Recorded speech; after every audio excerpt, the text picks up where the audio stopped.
ก็นี่แหละบ่สร้างแล้วว่าเอามาประมาณสัก2โลบ่ตูนย่ามันบ่พออีกก็เลยเอาเพิ่มไปเป็น3โลซะว่ะ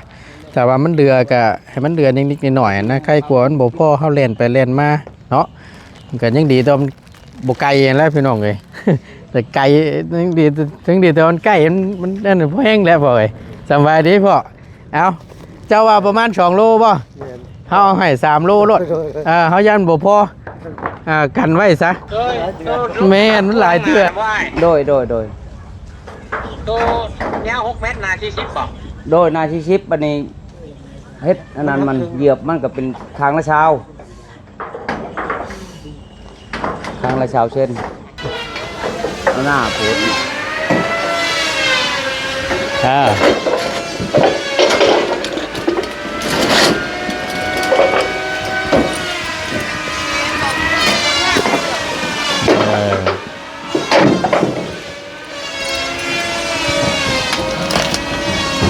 มัดจับเสือเด้อ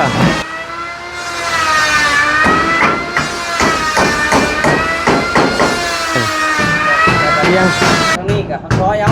เนาะทั้ง3ซอยมันได้หน้าทำกันเวลาเขาปูง่ายเพียงเลยปงใส่มันแบบแจกนะแจกกันเลยป๊อปเอามองงั้นป้องพอได้ปัดกวดกี่พุ่นลงได้อยู่ป่ะเอาบ่ว้าวป่ะบ่ตัวนี้บ่ครับคนแบบไหนโจ้โจ้ไปกันดีละนี่ฮะเป็นแบบไรบ่ตัวเอาสิจงป้องไว้ปัดกี่พุ่นลงอยู่บ่วะคำบ่จงป้องปัดกี่พุ่นพอเราเช็ดใน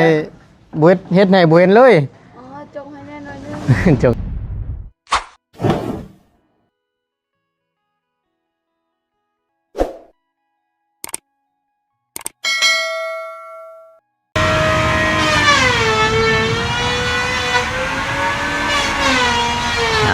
ครบไม่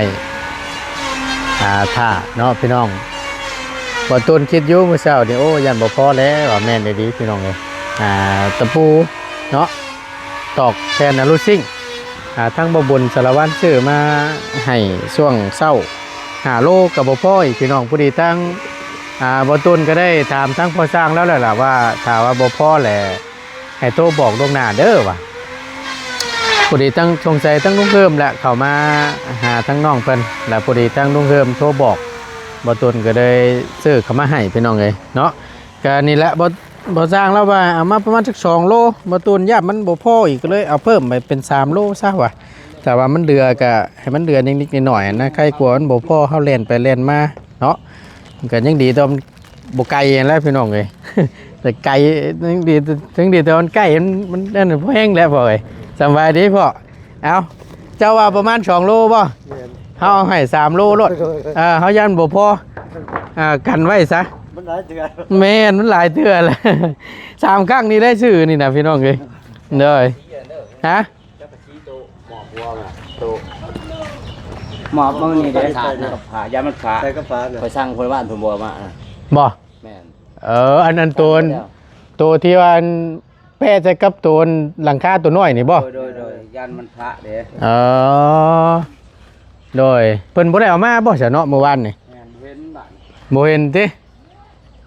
มีแต่ตัวลบมันซื่อๆที่ให้โอ้เฮ็ดจังได๋ซั่นบัดอ๋อที่จะแนบใส่กับตัวไม้ผาชลานั่นเนาะลงมานั่นใส่กับหลังตัวเทิบตัวน้อยนี่เห็นแล้วแถวทางบ่บุญสารวัตรถามบ่บุญสารวัตรมึงก่อนจ้ะกบไม่ท่าที่ตัวกบไม่ท่าเนาะโดยโอ้ลบอันนี้พันน้ำบ่อนี่นะอันว่าลบตัวนี่มันพอเป็ดมันโบซ้ำกันติแบบนี้แบบว่าเฮากบเฮาใดให้มันชื่อ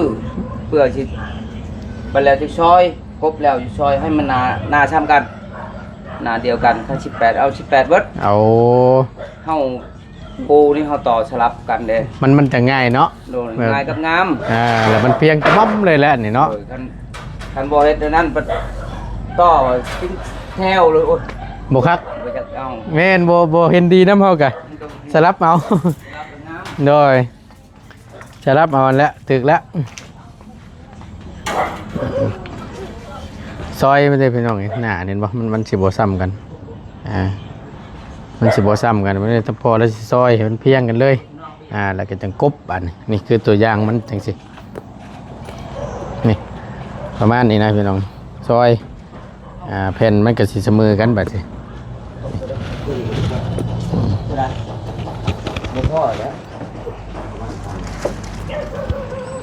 นักน้ำน้ำเนเนาะ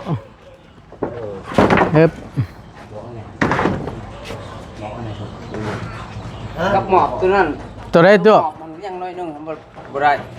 ตัวได้ 2 เมตรนะ2 เมตรที่ใส่บนนี้ใส่ตอนหน้าบนอันนี้เด้ตัวมันชันนี่ อ๋ออันตัวนี้บ่ โดย ปกอันตัวมอบมันนี้ โดย 2 เมตรชื่อ ประมาณ2 เมตร โดยทางละเมตร ข้างละเมตร ทางละเมตรนั่น แสดงว่าเพิ่นเอามาบ่ครบสมอวานนี่เนาะ โดยบุคคล แต่ว่าทั้งพอได้จดไปอยู่ว่านำได้การนะ จดแล้ว ตัวนี้เพิ่นไล่มาเนี่ย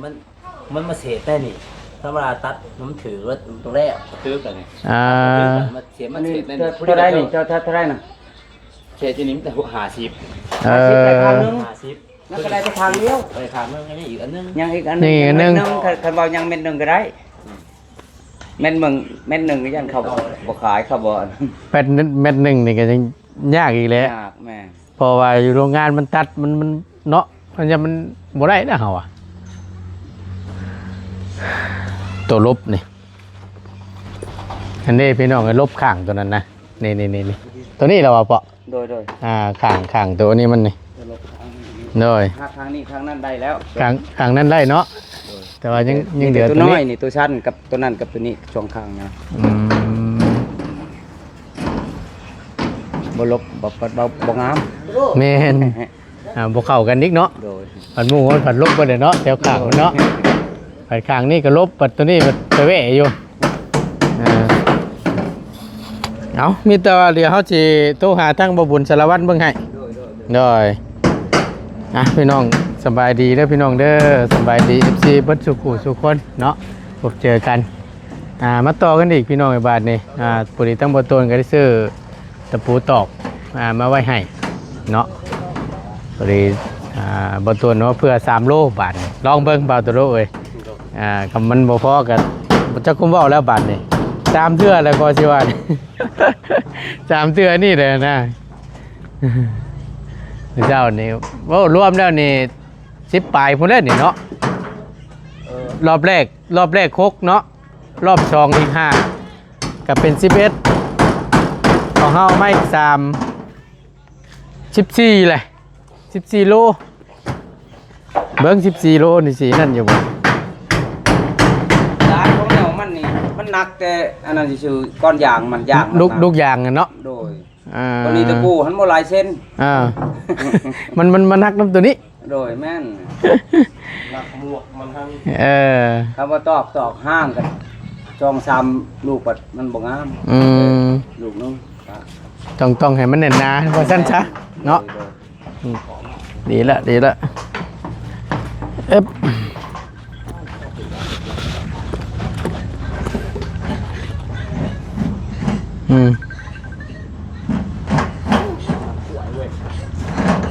โดยบาบุญ ยาสูบเลยเอาให้พ้น ฮัลโหล รถกระตุ้น โดยสบายดี สร้างเพิ่นว่าขาดจับแก๊สนะไอ้ตัวอันนั้นนะ อันวานที่อันลบมันอันนั้นมันหันบ่ลบขังประมาณเม็ดหนึงพอเพราะว่าเพิ่นมาไล่เฉลี่ยใส่กับตัวที่ว่าเพิ่นวัดมาเกินตัวนี้นั่นไล่แล้วข้างหนึงยังอีกข้างหนึงแล้วกับแผ่นตัว เดียวบ่ กับแผ่นตัวที่ว่าอันนั้นเด้อบ่บุญเด้ออันเจ้าฮู้อยู่บ่อันตัวที่ว่าอันนี้นะหม่องที่ว่าแผ่นจังกะสีมันจู้ใช่ครับไม้พาชาวด้านะวางทวนมันน่ะ ข้างหน้ามันนะบ่ แม่น เขากลัวจักแม็ดนะยาจักแม็ด ประมาณจังเม็ดไหนบ่อันที่ว่าอันตัวลบอันนี้นะกันนั่นนี่นะ6 เม็ดเนาะ กัดศาสตร์นะ 6 เมตรบ่บุญเด้อ หนาเท่าไหร่ ประมาณจักเซนหน้าเท่าไรน่ะ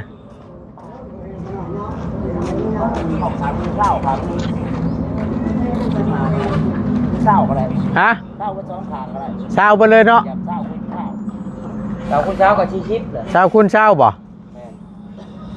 เศร้าคุณเศร้าอะไร ยาว6 เมตรเนาะ ยาว6 เมตรมันใหญ่ได้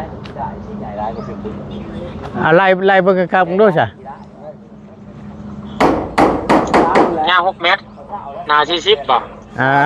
อันนี้พ่อเอาเดี๋ยวถามทั้งพ่อเด้อบ่บุญเด้อ โดยเช้า โดยลบอัดทั่วทั้งหนานะว่า โดย ตัวยาว6 เมตรหนา40บ่ นาชีชิปอันนี้เฮ็ดอันนั้นมันเหยียบมันก็เป็นทางละเช้าเช่นเอาหน้าโผดใหญ่โผดบ่ได้บ่งาม ตัวข้างหน้าแล้วว่าตัวบน โดย ต้องเหยียบนั่นบ่ เหยียบน้ำให้แล้วยังมันงาม เหยียบตัวหนา40เลยเหยียบ ฮะ เหยียบเป็นเส้นแบบนี้ เหยียบกลางโลด เหยียบกลางเลยเนาะ โดย หนา40เหยียบกลางเลยเนาะ โดยเหยียบกลางโลดแบ่งกัน แมตโอเค โดย บ่ง่ายๆแบ่งครึ่งนะ แบ่งครึ่ง ขอบข้างบ่ โดยขอบข้างนะมีแต่เม็ดเอาขอบข้างเม็ดนึงก็ได้ เต็มเม็ดรถยันเหยียบเวียดบ่เหยียบให้ติยัน2 เม็ดจะเขาเฮ็ดให้ ตัวขอบข้างรูปขอบข้างหรอวะ โดย แม่นบ่บุญโตประมาณเม็ดหนึงหั่นน่ะโตบ่ฮอดเม็ดดอกประมาณ80เซนนี่บ่จัก แม่นประมาณนั้นแหละแต่เอาเม็ด หากแต่ว่า เขาคายเป็นเม็ด เม็ดหนึงเด้อก็ได้คำเขาตัดให้ก็ดีแล้วเอามาตัดเอาเนาะพ่อเนาะ โดยตัดเอาคนนี้ แล้วก็เหยียบมันก็เอาได้ขอบข้างแล้ว โดยเหยียบคือเก่าหั่นแหละ โอเค โอเค โดย มันไหลเรือแม่นหนึ่งกับพ่อแม่นหนึ่งว่ามันไหลน่ะ แม่นมันยังขาดอยู่เม็ดหนึงได้ที่ว่ายังอันบ่พอตัวนี้น่ะตัวน้อยๆนี่ ผมบอกว่าเรือแม่นหนึ่งได้อ่านคนละ บ่ได้เหลือจังดิมันบ่พอจัก เรือมันใช้บ่ได้เลย มันบ่ถึง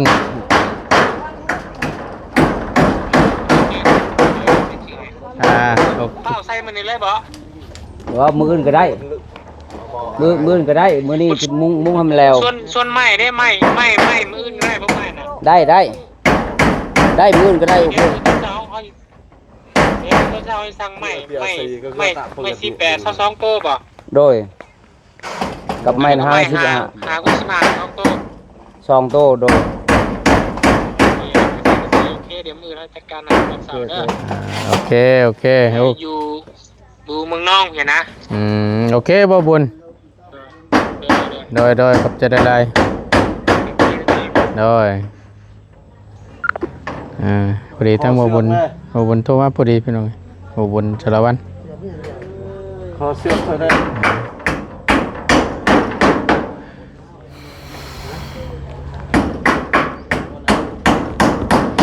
เป็นยังมันบ่พอในส่วนตัวนั้นแหละพี่น้องเลยนั่นน่ะยันผลมันสาดมันยังเข้าไป เด้อสบายดีเด้อทาง FC แล้วก็ทางคุณเจดีแล้วก็ทางเบาตู้นำเด้อ โดยสบายดีกินอิ่มแล้วเข้านะ ฮะ กินอิ่มแล้วเข้านะ แม่เอาจงให้ทางอายอยู่ เรียบร้อยใช่ป่ะ แม่ ภาพคือกันง่ายๆก็ได้เพิ่นยุดโดนเติบบ่ ฮะ เพิ่นยุดเริ่มโดนเติบบ่ตอนนั้นอันนี้แต่งอัน กับ ตะ บ่ ปู โดน เบัด ปา นะ ดใดดอก อืม พอดีทางสร้างเพิ่นพักผ่อน ผักผ่อนเข้ากันน่ะก็แม่นกบไม้นี้ โน่ โอเคซั่นพุ่นละมีแต่ว่าตอนนั้นลุงเฮิมเข้ามาบ่บ่ได้เห็นเราโทรหาอ้ายหั่นนะ โดน ก็ได้ว่าเอ้าแต่ชื่อกับให้เด้อว่ะเราว่าต้องการ2โลอ้ายก็เลยซื้อมาให้3รถว่ะมันให้มันเดือใกล้กว่ามันบ่พอว่ะเดือนิดๆหน่อยๆก็บ่เป็นหยังดอกดีแต่มันใกล้แล้วมันไกลแล้วบ่แห้งไงเที่ยวไปเที่ยวมา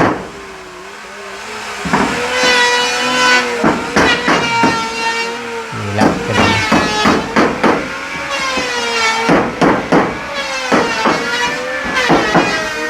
เสี สียงเสียงลังในเด้อพี่น้องบาดนี้ขอโทษขอไฟได้หลาย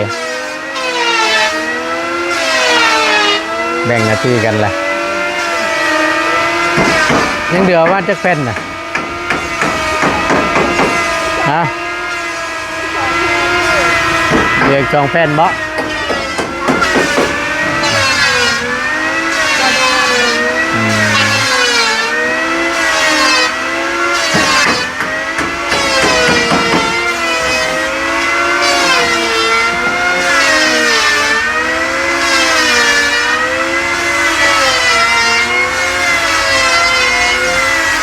พอมันโลหนึ่งกับไม่หลายเลยพี่น้องพอมันนักน้ำหลอกนั่นหลอกยางมันน่ะตอนนั้นประตูชื่อไปเบิดไป150,000เมื่อกี้นี่3 โลน่ะโล35ชื่อไปเบิด150,000นี่แหละก็ได้ชื่อส่วนที่มันนิดๆหน่อยๆนี่แหละ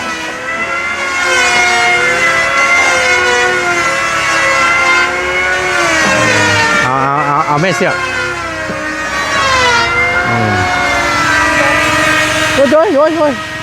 โอ้ยจังแง่ดินี่เฮ็ดหาชื่อยังไงนี่เนาะหมุนไปลินี่เบียดบ่โหดเกินหมดอ่ะ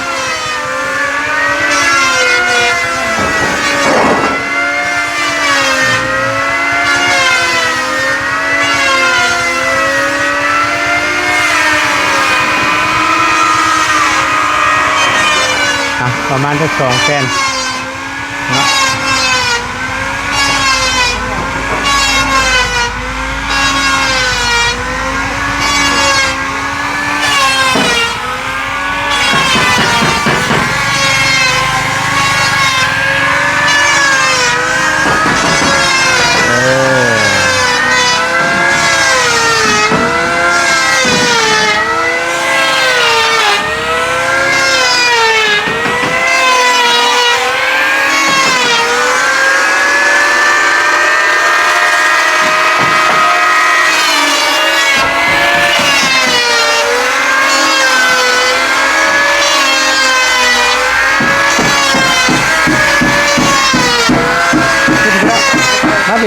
มาปีก็ได้มา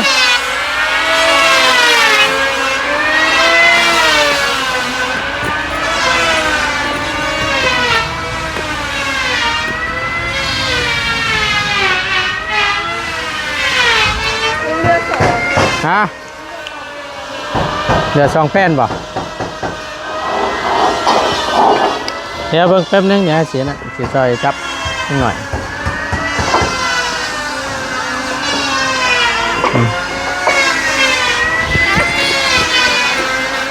เห็นแล้วถามเจ้ากันแล้วผู้เจ้าเคยนะ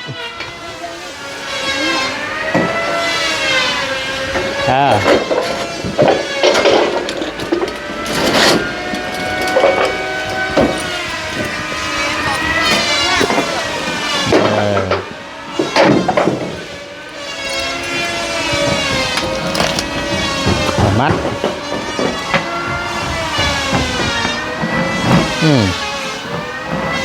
เชือกพิเศษเด้นเยี่ยมเบรกได้บ่เบรกได้บ่ได้เนาะโอเคเอานะยังเหลืออยู่2 แผ่นพี่น้อง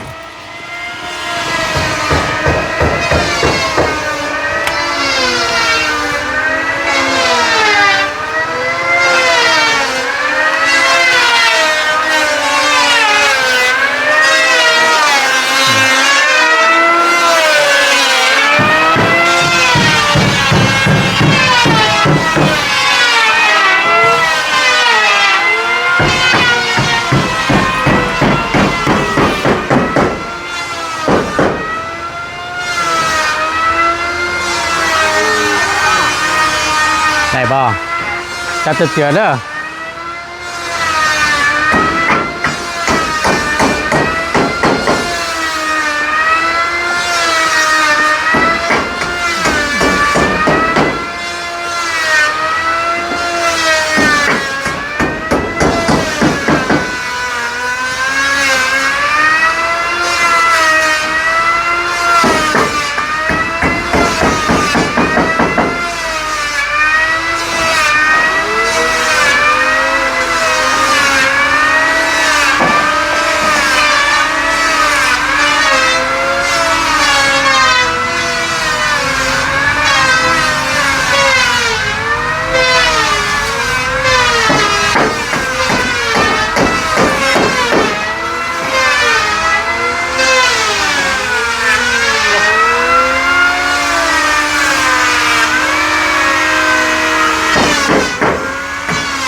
อยข่างมันน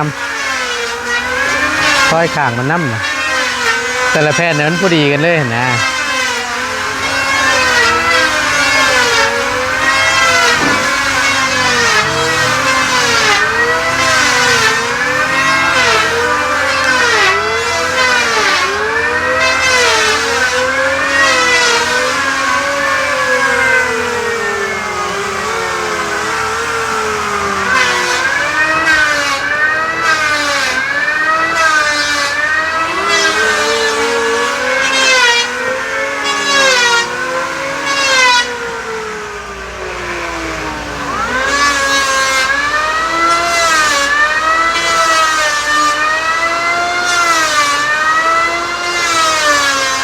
โอเค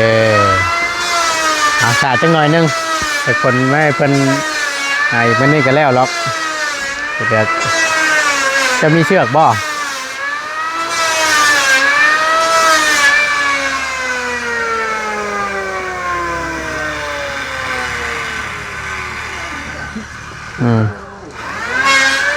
อย่าลิ้นนะมันสิบาดมือตัวไร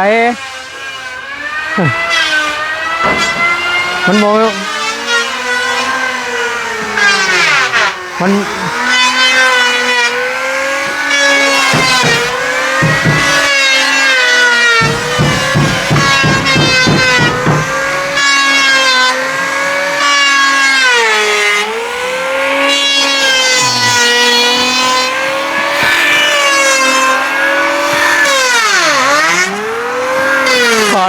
ก่อนเด้อ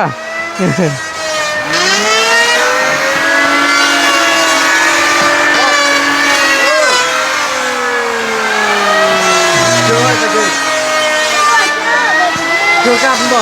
ฮะ คือกับบ่คือแล้วบ่บ่ดินก็ย่าน้องเอ้ยเดี๋ยวมันสิบาดมือตัวใดสิบอกให้เอาแล้วแต่จะเอา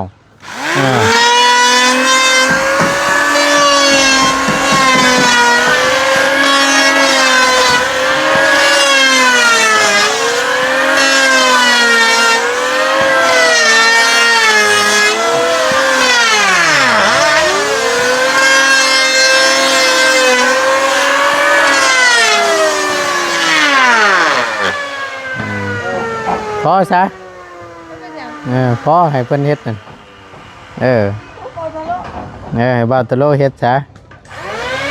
โตถ้าไปเอาเชือกน้ำพอแล้วปู่น้ำไม้แล้วปู่ฝากไปเอาแพทย์นั่นมา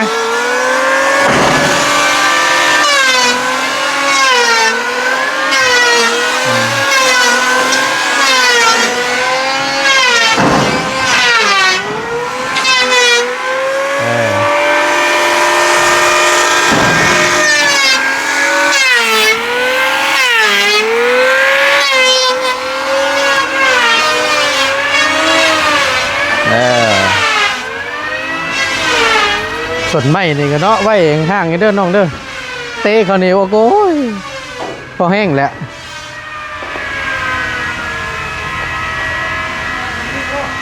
ได้บ่มองกลางรถน้อง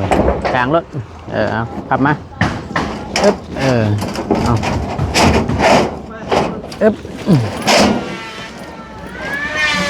โอเคเรายันป๊อปปี้ให้นะยันป๊อปปี้ให้ซองเพื่อเราแบกก็จะให้เนาะแต่เราเครียดแล้วหันติเราเครียดบ่แม่งเนาะ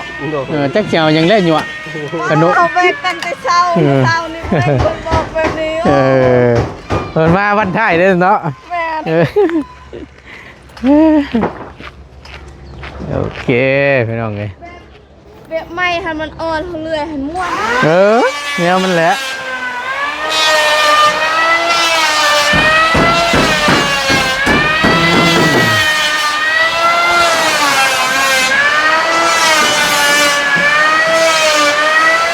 เป็นเบิ่งแล้วก่อนจังหวะ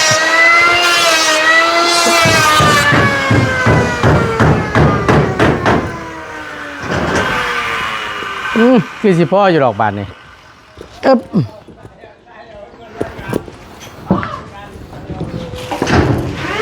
นี่แหละพี่น้องไงขนาดว่า3 โลด้วยนี่ขนาดว่า3 โลเองเดี๋ยวนึง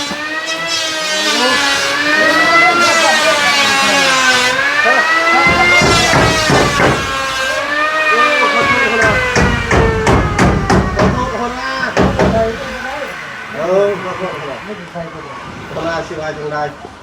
ลายออกบ่ คุณอาจจะได้ออกบ่ว่าติว่าติ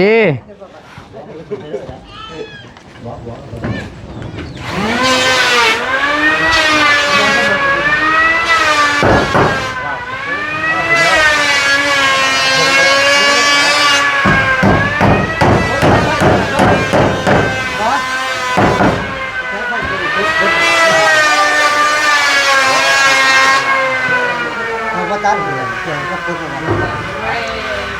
อะไรพอได้ถึงมันไม่เสียเสร็จแล้ว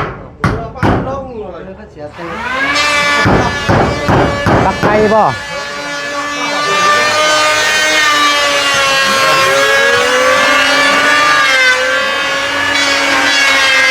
บ่ยอมเลยพี่น้องเลย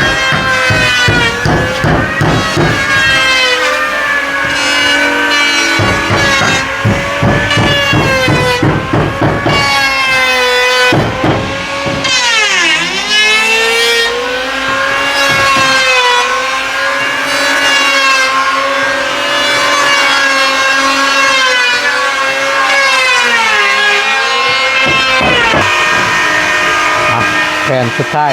เอาขึ้นไปที่เรียบร้อยพี่น้องในบ้านนี่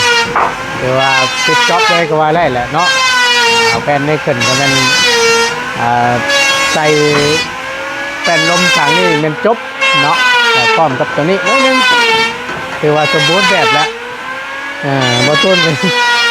ยันรุ่นน้ำเพิ่นนี่แหละยันตะปูพ่ออีกนี่อันนี้พี่น้องไปลงเบิ้งข้างล่างพุ่นแหละเนาะจะได้เห็นคักแน่พี่น้องเลยครับเหลือนิดๆหน่อยๆก็ใช่อยู่หรอกพี่น้องเนี่ยแต่ว่า3 ลูกได้นี่พี่น้องยังเหลืออยู่บุกี่หลอกเอาพอใครอยู่เด้อเนาะ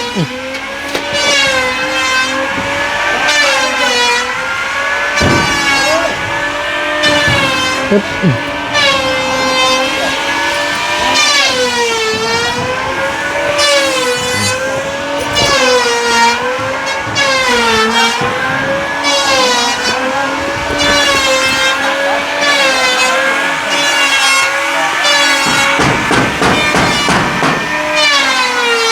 ที่ยงกันครับคุณยักษ์แบบ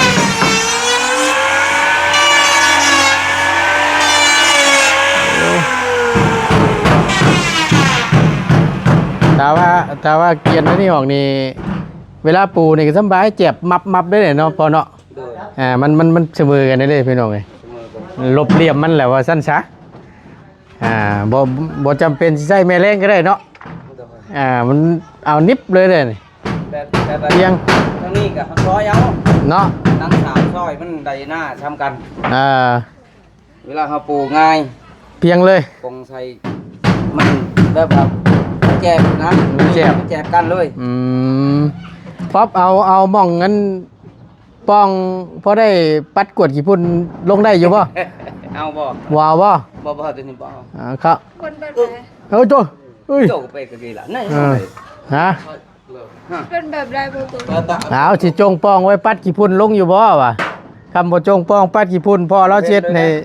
บุเฮ็ดในบุเห็นเลยจงให้แน่นอนนึงจงให้แน่นอนนึงเฮ็ดคิดจงไปแล้วเดินจีเดินหาผมมันเป็นเองมันได้สามนี่จนว่าจบสำนีรถเลยไม่เละตลอดทุกวันไม่เละทุกวันเอาให้ชิดรถเพื่อนค่อยห้างสำนีเลยห้างแล้วบ่ไม่มันแห้งเนาะแต่ตำเบ็ดหันน้ำก็บ่ไล่ความเพิ่นเจ็บบ่มีฮู้ติบัดไม่มันแห้งรถเริ่มห้างแล้ววันนี้เริ่มหาเอาจีบเขาปูว้าวนี่แหละเวลาปูน่ะมันเอาชิดกูนี้เป็นยังจะว่าให้ชิดไว้ที่พอไม่มันยังเปียกอยู่พ่นแบบมันเหี่ยวพ่นแล้วมันก็สิฮดโตเข้ามันก็สิเริ่มมีหูหรอกเริ่มห้างดอกถ้าว่าไม้มันแห้งแล้วนั่นแม่นเจ็บสำใดสำนั้นเลยแหละถ้าว่าไม้มันเบิดน้ำนะอันนี้ยังน้ำอยู่ไม้มันยังดิบอยู่นี่ไม้มันอมน้ำอยู่ เอาถือว่าอันนั้นละบาดนี้ผลกันสิมาพอผลมืดมาอีกเลยเบิ่งพี่น้องเอ้ยกอดลำปิดปีมาผู้โอ้ยมีโต๊ะคำหวยจารนอปอเบ้ยแต่โต๊ะคำหัวทั้งตู้พ่อเราเมื่อจารนอบาทนี่คอยก็ถึงเมื่อเลิกแต่เป็น ม เรียก กาเบียกน้ำเน่ โดย เออ แบบพอมีเวียกทันลูกสิไปเล่นน้ำบ่ ฮะ ลูกไปเล่นน้ำบ่บัดพอมีเวียกอีก2-3มื้อนี่ คำว่าบ่ได้กลับบ้านกลับช่องก็มีเวลาก็สิไปเยี่ยมยามอยู่ใช้บ้านอันนี้บ่ บันสิทึม บ้านจะเทิมนี่เนาะ ดียว โอ้บ้านเบาตะโลนี้ โดย เวียกยังงานยังอ่ะน่ะ มันลูกจะเอาผัว โอ้เพิ่นสิเอาผัว โดย ลูกสาว โดย ไหวคอบ่หรือว่าแต่งงาน แต่งพุ่นแหละหรือว่าเขาจะมาขอ เอามาขอก่อน โดย เท่าไหร่ครองจักล้าน โอ้ยบ่ได้นะ บ่ได้ เท่าไหร่จักล้าน บ่ได้เดี๋ยวได้30เนาะ 30 ล้าน มีคำนำบ่ มีเลยตัวนั้นแล้ว เออ มีตัวเทิง